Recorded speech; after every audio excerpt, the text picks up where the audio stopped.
executive committee meetings cannot proceed. We were meant to sit today ahead of some council sittings to have some preparations made, but we are constrained in that regard, given the fact that the executive director is central in execution of our business, and as I highlighted earlier, a key advisor to, not actually advisor, facilitator, the key facilitator of the state executive committee meetings. So right now, ourselves, our hands are tied. At least formally, we cannot sit as the state executive committee without management. So this reinforces our position that we urgently need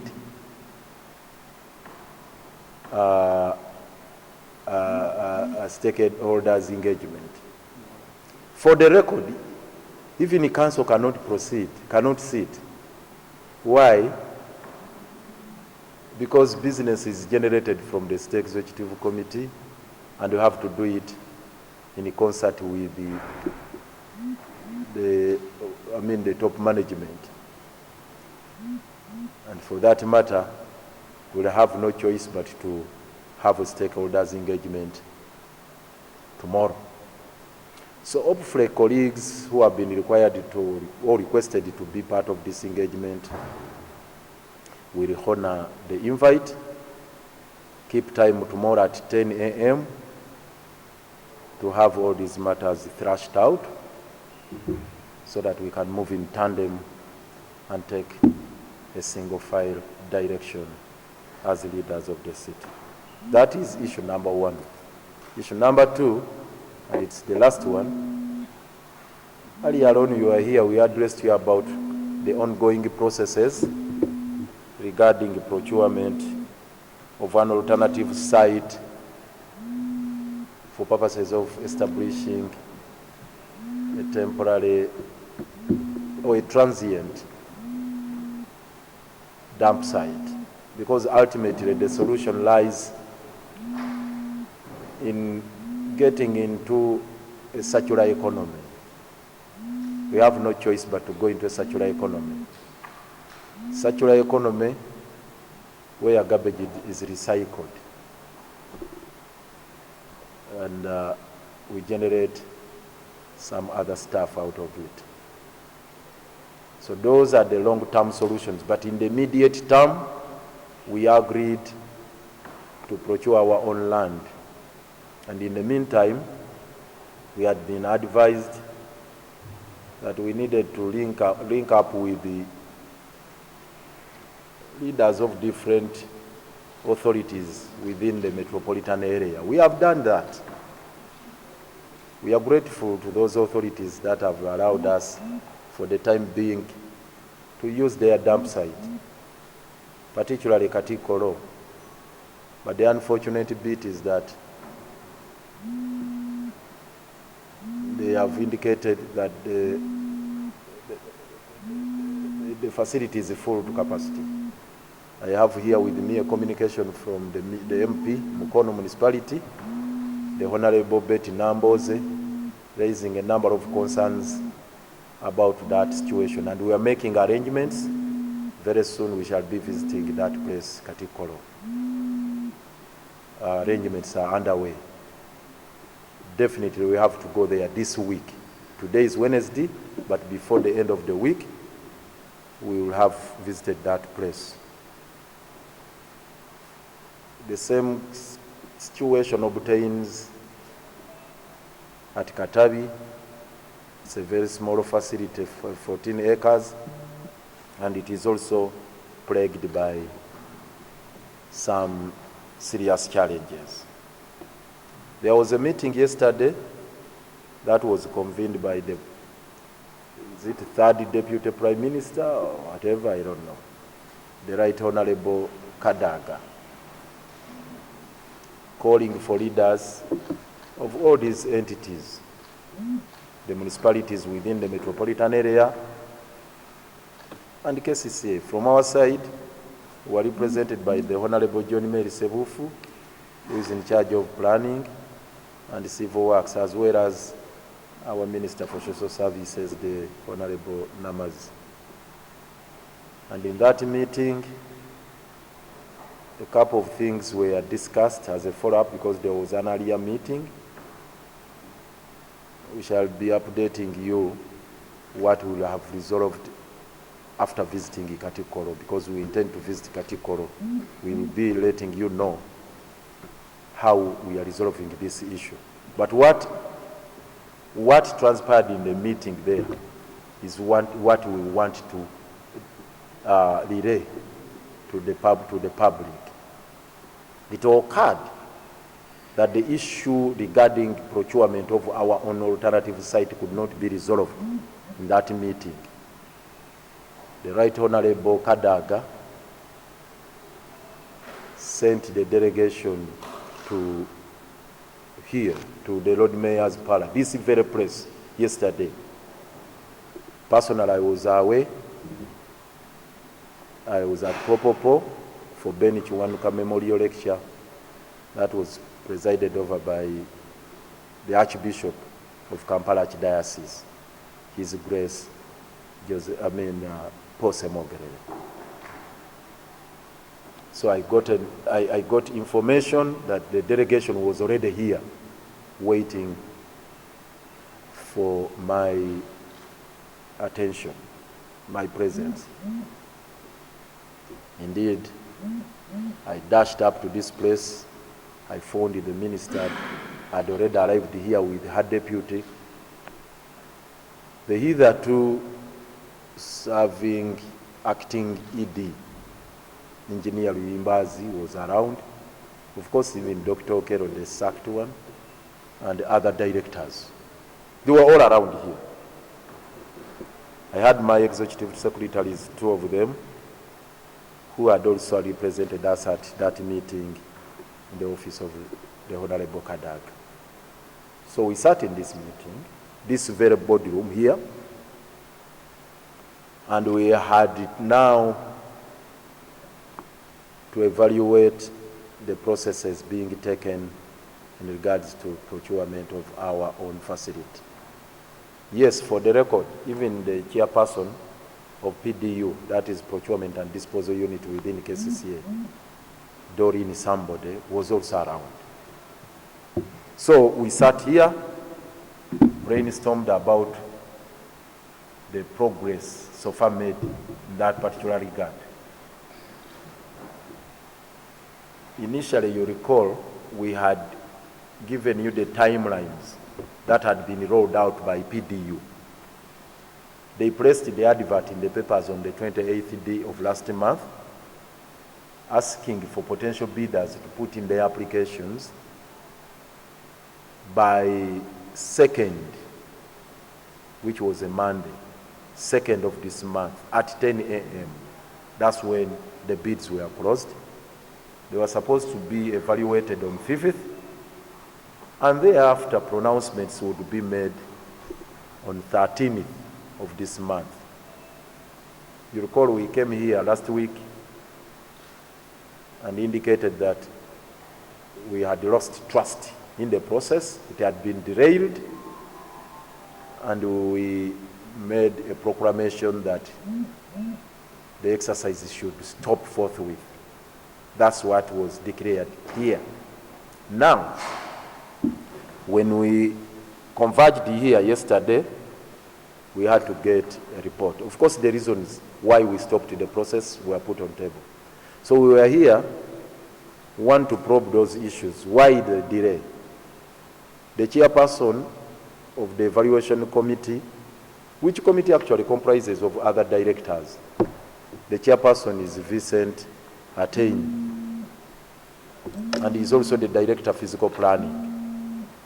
We tasked him to give us the report, together with other members. The director legal, Frank Rusa, is one of them. So they were supposed to furnish us with the report.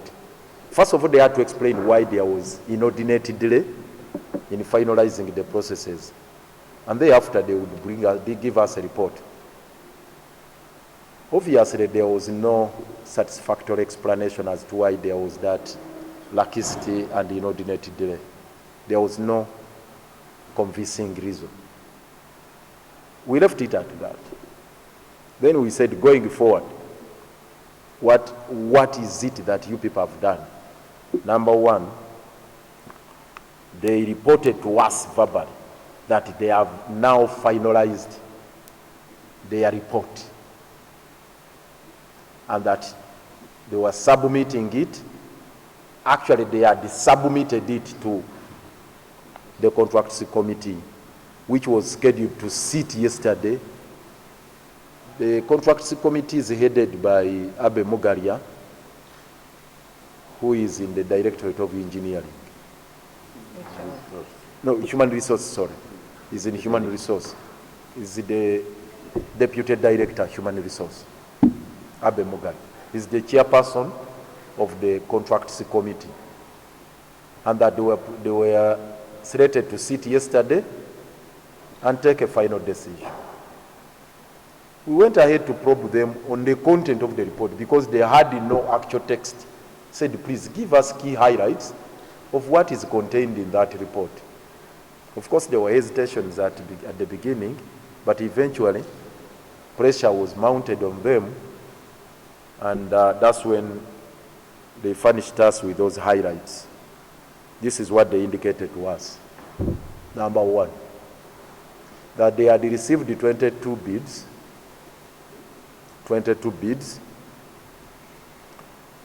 that the PDU had moved, had gone into the process of assessing those bids, and they presented their preliminary findings to the evaluation committee, which worked hand in hand with the PDU in coming up with the final decision.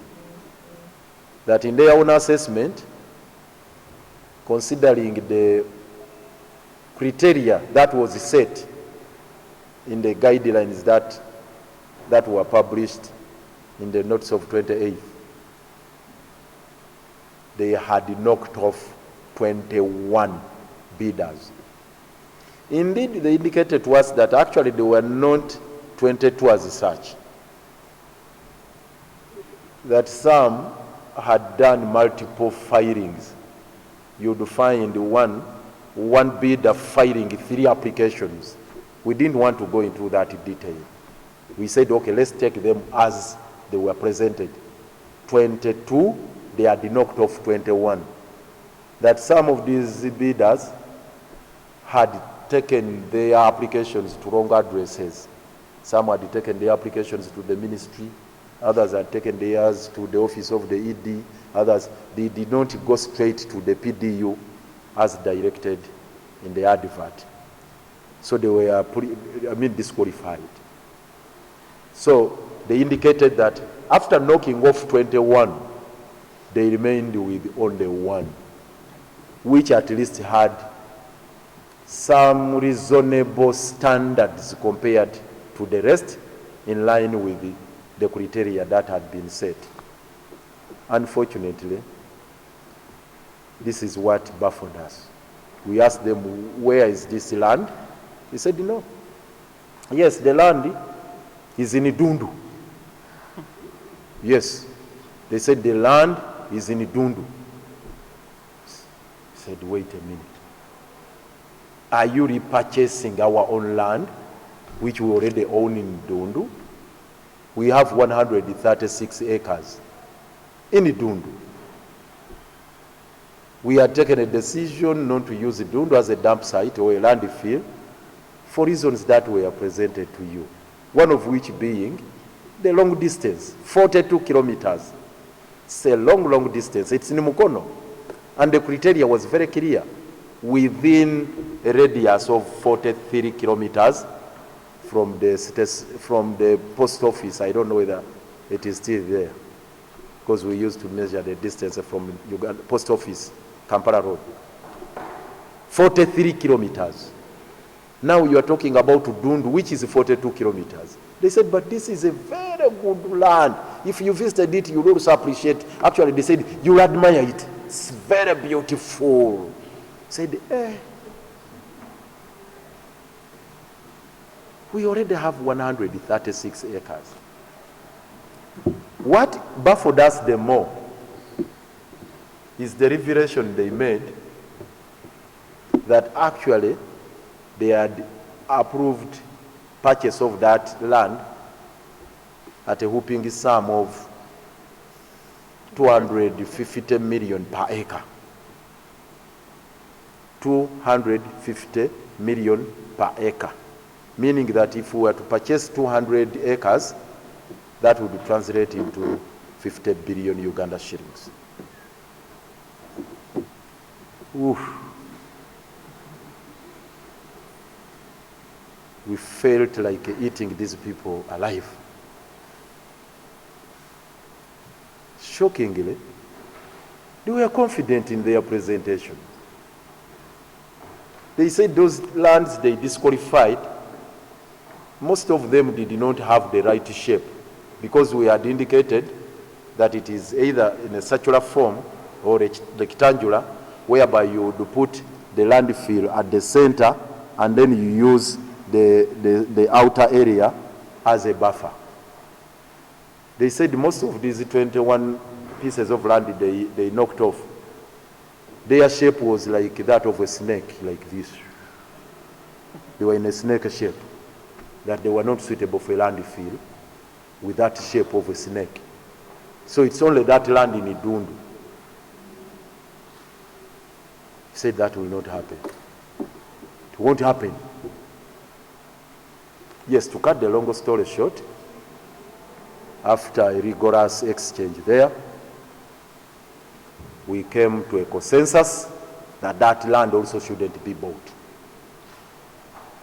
We resolved that you people revisit whatever you are doing and take an appropriate decision. They agreed and they committed themselves that they are going to make a recommendation that we re-advertise and invite for fresh bids.